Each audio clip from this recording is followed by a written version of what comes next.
Hello, today we're going to be changing out the motor coupling shear pin on a floor machine, low speed, 1.5 horse motor. Tools that you're going to need is a 10mm socket, 5/32 Allen wrench, needle nose pliers, and a rubber mallet. So to start, you have to take the 4 10mm bolts off the top.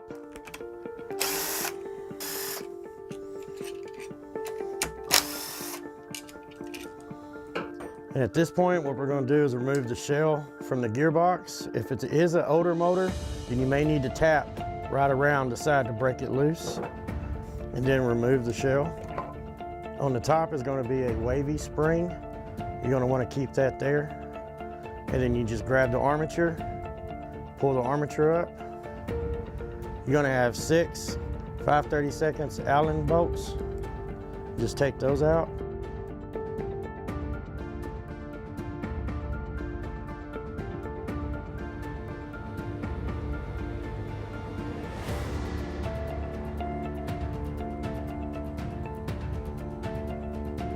Once you get those out, you're going to remove the ring and then the top plate. You're going to need your needle nose, and there will be your motor coupler.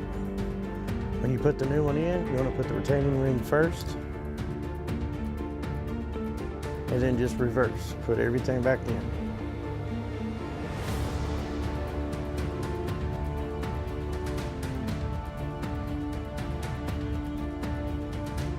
All right, so after the 5/32 Allen bolts are all in, then you're gonna grab the armature, set the armature, line the bottom back up with the motor coupling, and it should just pop in. Make sure your wavy spring is still on top.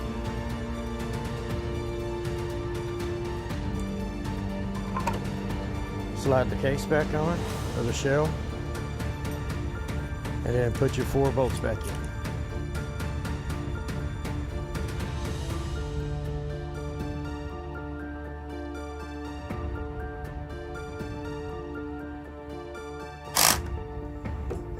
And that's it.